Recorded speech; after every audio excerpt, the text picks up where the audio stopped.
The Jeep's engine roars as Oh Chong Song grips the steering wheel, knuckles white. Speedometer climbing past 100, 120, 140. The border fence rushes toward him. Metal screams as the Jeep rips through wire. A wheel flies off. The axle sparks against asphalt. Oh tumbles out, scrambling on all fours. Gunshots crack the air. One bullet strikes his shoulder, another his side. Three more as he reaches the concrete wall and collapses behind it. 5 holes leaking blood into the dirt. He lies face down, motionless. But this man is not where the story begins. This man is where every story on this list is trying to end up. To understand why he just ripped through the world's deadliest border in broad daylight, we need to go back to a country that doesn't exist on most maps the way other countries do. You were born inside a nation that claims to have no poverty, no crime, and no unhappiness. Yet your entire life, you've never seen a computer that could access the world outside. Never chosen your own career. Never heard a song that wasn't about the greatness of your leaders. You have never tasted coffee. Never held a passport. Never dialed a phone number without wondering if someone was listening on the other end. Your television has 5 channels, all state-run, all broadcasting the same message. Your supreme leader is a god. Your country is a paradise, and the outside world is a wasteland of poverty and moral decay. You were taught this in school. Your parents were taught this before you, and their parents before them. 3 generations of the same lie repeated so many times it stopped sounding like a lie and started sounding like air, like something you breathe without thinking, but you do think. Late at night, when the power cuts out and the propaganda speakers go silent, you lie in the dark and wonder. You've seen the trucks carrying food to Pyongyang while your village starves. You've watched your neighbor disappear for owning a foreign radio. You've buried a child who died from a disease that a single pill could have cured, and somewhere, in a place you cannot name and have never seen, people are choosing what to eat for dinner, deciding which movie to watch, complaining about traffic, living lives so ordinary they would seem like fantasy to you. You have, however, seen public executions. Arrests that take entire families. You've heard whispers of prison camps where people are worked to death for watching foreign movies or trying to escape. Since 1998, over 34,000 North Koreans have risked everything to flee the world's most isolated dictatorship. At the peak in 2009, 2,914 made it out. Then the numbers dropped, 1,500 per year, then less than 1,000. After 2019, almost none. Because in 2020, Kim Jong-un gave the order to shoot on sight. Anyone spotted crossing the border for any reason is killed immediately. No questions, no trial, no mercy. But still, people try. Every day someone looks at the gun aimed at their head and decides to run toward a different life. Since 1998, 34,000 have made that choice. Some survived, some didn't. Tonight, you are going to learn exactly how they did it, starting with the method that costs the most money, ending with the one that costs the most blood. These are the stories of how to escape the impossible, the stories of those who chose to risk everything for the chance to choose anything at all. You are a senior engineer, managing a factory that exports goods to China. Your position grants you a privilege most North Koreans can only dream of, the ability to travel abroad on business. On your last trip to Shanghai, you noticed a second receipt tucked under your hotel bill. On the back, a phone number, written by hand, no explanation, but you know what this is. You've heard the rumors. Heart pounding, you dial the number from a payphone.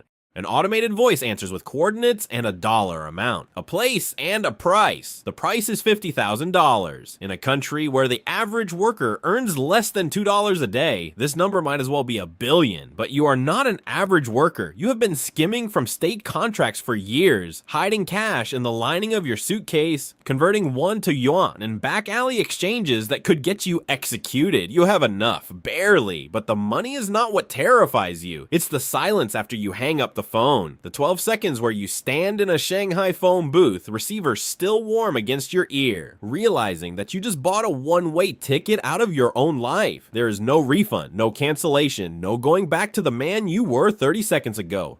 That man is already dead. The man standing in this phone booth, heart slamming against his ribs, sweat pooling in the small of his back, is someone new. Someone with no name, no country, and exactly 7 days to disappear. At the location, a man is waiting. He has a South Korean passport with your photo, a plane ticket to Seoul in someone else's name, and a woman he introduces as your new wife. An expert guide who will ensure you make it through airport security. The night before your business trip, you sit on the edge of the bed, studying your wife's face as she sleeps. If you do this, you may never see her again. Your children will grow up without a father. But if you stay, they will grow up in a cage. You touch her shoulder gently, her eyes open.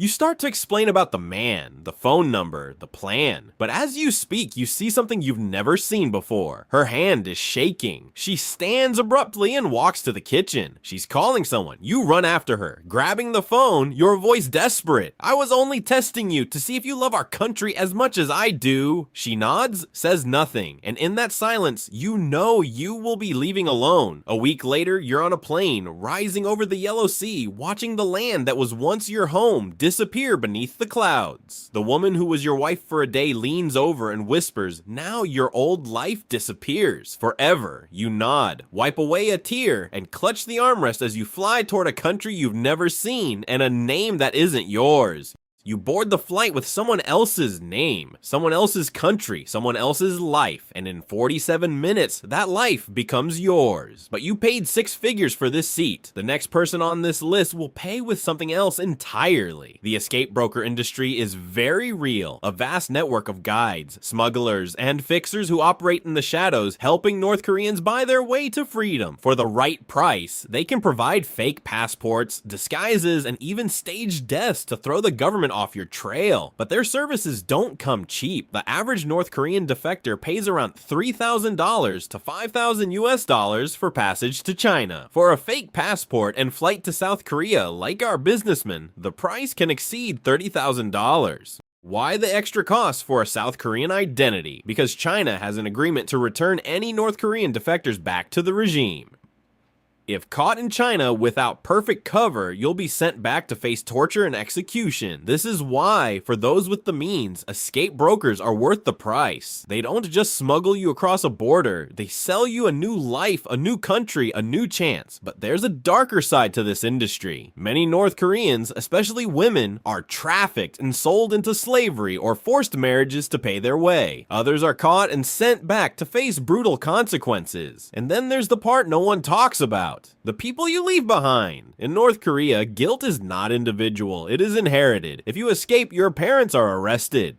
Your siblings lose their jobs. Your children are sent to political prison camps where they will spend the rest of their lives mining coal or breaking rocks until their bodies give out. The regime calls this guilt by association. 3 generations of your family punished for your decision. Your mother, who has no idea you're gone. Your brother, who begged you to stay. Your 6-year-old daughter, who will grow up in a labor camp because her father wanted to be free. This is why some escape brokers offer a service that sounds like something from a spy novel. For an additional fee, they will stage your death. A car accident in China, a drowning during a business trip, a body unrecognizable delivered to the local morgue with your identification in its pocket. Your family mourns. The government investigates, and eventually they close the file. Case closed. Dead. Not defected. Your family grieves, but they survive. They keep their home, their jobs, their lives. It is the cruelest kindness imaginable, letting the people you love believe you are dead so they can continue to live. The path to freedom is narrow and treacherous, even for those with money to light the way. And the next level of this list is about to show just how dark that path can get. You are a young man, an orphan, skin stretched tight over bone from years of hunger. You work on a collective farm in the far north, eating only what you can steal or forage. One night, caught pocketing a few extra potatoes, you're arrested and sentenced to 3 years hard labor.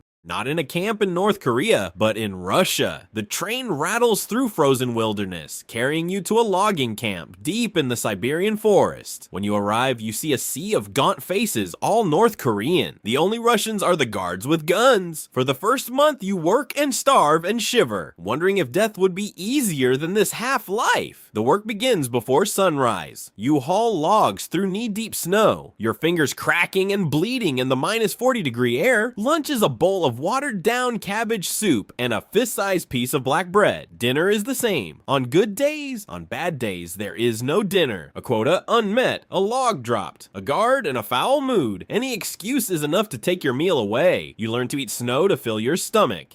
You learn to chew bark when the hunger becomes unbearable. The guards don't beat you often. They don't need to. The cold does the work for them. Every morning the head count is a little smaller. A man collapses at the saw and doesn't get up. Another is found frozen in his bunk, eyes open, mouth twisted in a grimace that might have been a prayer. You stop learning their names after the first week. It's easier that way. Names make people real, and real people in this place become ghosts too quickly to mourn, but you survive. Day after day, you survive, not because you're stronger or luckier than the others, but because somewhere, buried under the exhaustion and the hunger and the cold, a small stubborn flame refuses to go out.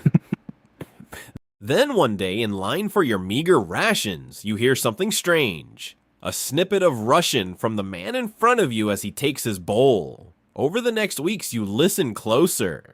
You start to pick out words, then phrases. You realize some of these prisoners have been here for years, long enough to learn the language of their captors. Months pass. Your body grows hardened to the cold and the work. In stolen moments, you practice Russian with the others. You draw maps in the dirt, tracing the train lines and roads to the nearest city. One moonless night, you slip out of your bunk and into the shadows of the forest. You're joined by 3 other prisoners, faces hollowed by hunger and cold. No one speaks, yet walk for hours in darkness following the rail lines west. Dawn breaks. The group is smaller now. 2 men have disappeared somewhere in the night. No one turns back to look for them. By midday, you reach a road. A truck is idling by the crossing, a train of empty logging cars coupled behind it. You sprint for the rear car, scrambling inside just as the truck roars to life.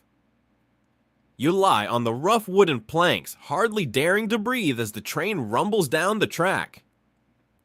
Towards the city, towards the border, towards Europe, where a North Korean defector is just another refugee, not a prize to be returned for execution. The train moves west, toward Europe, toward embassies, toward a country that will hand you a passport the moment you prove where you came from. But there is one question you have not asked yet. Why not just walk south? The labor camps in Siberia are not fiction. Since the 1950s, North Korea has been sending prisoners to work in Russian logging camps under a secret agreement between the 2 countries. These prisoners, often jailed for minor crimes or political dissent, are essentially slaves, worked to the brink of death in brutal conditions. But why would the regime bother sending prisoners abroad? The answer is simple: money. North Korea sells the labor of these prisoners to Russia, earning millions in foreign currency to fund the lavish lifestyles of the elite. For those sent to the camps, it's a death sentence. But for a desperate few, it's also an opportunity, a chance to escape the inescapable. Because in Russia, if you can make it to the border, you stand a chance at freedom. But why Russia? Why not just flee to South Korea, where defectors are granted automatic citizenship? It's just a few miles to the south, no ocean to cross, no foreign language to learn. The answer is in the question. That shared border, so tantalizingly close, is also the most heavily fortified in the world. The DMZ, or Korean Demilitarized Zone, is anything but demilitarized. It's a 160-mile strip of landmines, electrified fences, and hundreds of thousands of soldiers on hair-trigger alert. The border is lined with guard posts and thermal cameras. The rivers are lined with nets and spies, and the guards have shoot-to-kill orders for anyone who approaches without authorization. To step foot in the DMZ uninvited is to invite a bullet. Many have tried, most have died, but some have made it through. And the next 3 people on this list are going to show you how. The shortest path to freedom is also the one most likely to kill you. And the next 3 people on this list are going to try it anyway. You are a farmer from a village near the border. You've spent your entire life watching the guard towers in the distance, wondering what's on the other side. One night, with nothing but a stolen pistol and a pocket full of rice, you slip out of your hut and start walking south. The first mile is easy, the second easier still. You begin to think the stories were all lies, that the border is nothing more than a line on a map. Then you see it, a sign half hidden in the undergrowth. Danger, mines. You stop, stare at the sign, Then at the expanse of land ahead, indistinguishable from the land behind. You take a step, then another. 5 minutes pass, 10, 15, 30. No explosions, no sirens, just the sound of your own heartbeat thundering in your ears. You begin to laugh, a manic giggle that borders on hysteria. You were right, it was all a lie. A myth to keep you afraid, obedient. You start to run, euphoria rising in your chest with every step. Then you hear it, a click, soft as a whisper. You look down and see your foot frozen in midair. Beneath it, a small metal disc barely visible in the moonlight. You don't have time to scream. The explosion rips through the night, painting the grass red with what's left of you. But it wasn't a mine that killed you.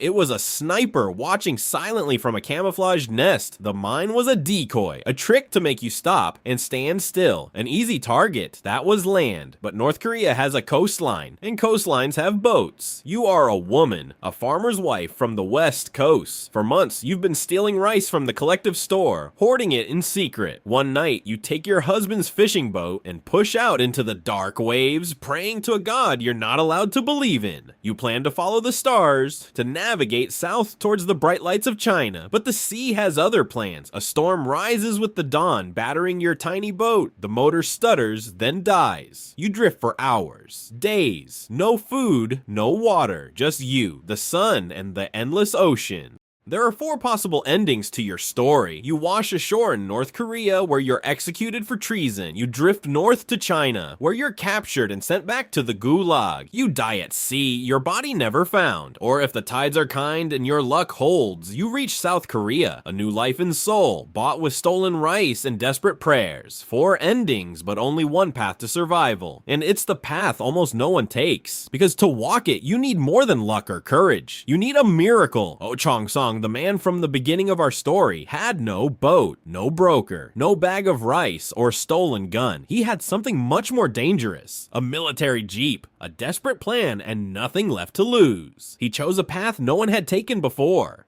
a path that should have killed him a dozen times over. But fate, it seems, had other plans. Now you know his name. Oh Chong Song, industrial engineer. Senior military officer, November 13th, 2017. He starts the Jeep's engine, the roar shattering the pre-dawn quiet. He floors the accelerator, aiming not for a gap or a weakness, but for the fence itself. Metal screams as the Jeep punches through the border barrier. Oh bounces in his seat, teeth rattling, bones jolting. But he keeps his foot down, keeps the wheel straight. He's in the DMZ now, a stretch of land 6 miles wide and 160 miles long, the most heavily fortified border in the world, and he's driving right down the middle of it. Bullets ping off the Jeep's armored sides. Oh hunches low, eyes on the road, on the second fence fast approaching. He hits it at 100 miles an hour, wire shredding, metal twisting. The Jeep flips, rolls, comes to rest on its side in a ditch. Oh kicks out the shattered windshield, crawls free, and starts to run. One bullet hits his shoulder. He stumbles, but doesn't stop. 2 more in his side. He feels the blood soaking his uniform, the strength leaching from his limbs. A 4th in his leg. He falls, tries to stand, falls again. The 5th shatters his elbow. He's crawling now, dragging himself through the dirt and the blood and the pain, inch by excruciating inch. And then he's there, the border, the line between North and South, between slavery and freedom, life and death. He doesn't know if he has the strength to cross it. But he knows he doesn't have the strength to go back. He pulls himself over the line, collapses behind a low concrete wall, and there he lies, bleeding, broken, but irrevocably free. Hours pass. The sun rises, sets. Then the whir of rotors, the thud of boots, hands lifting him, carrying him, a hospital, surgeons. He drifts in and out, hovering on the edge of death, but he doesn't die. Despite the blood loss, the shock, the 5 bullets buried in his flesh, Oh Chong Song lives. The first North Korean to cross the DMZ alive in over a decade. The first to do it in a vehicle. The first to have every second captured on camera, broadcast around the world as a testament to the strength of the human will to be free. You are not Oh Chong Song. You are not in North Korea.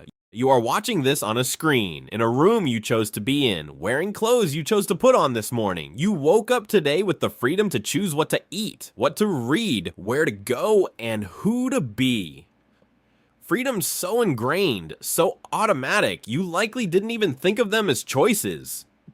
But for 25 million North Koreans, these simple choices are an impossible dream, an existence so far removed from their reality. It might as well be myth. Oh, Chong Song knew that reality. He lived it for decades, and in one desperate, incredible act, he traded it for the chance to make his own choices. Most of us will never know the depths of that desperation, the heights of that courage. We can only imagine what it must take to risk everything just for the chance to be free. But we can honor it. We can remember the ones who didn't make it, the ones still trapped in a nation where choice is a crime punishable by death. We can remember Oh Chong Song, the man who chose to die free rather than live as a slave. The man who, against all odds, survived to make that choice again and again and again.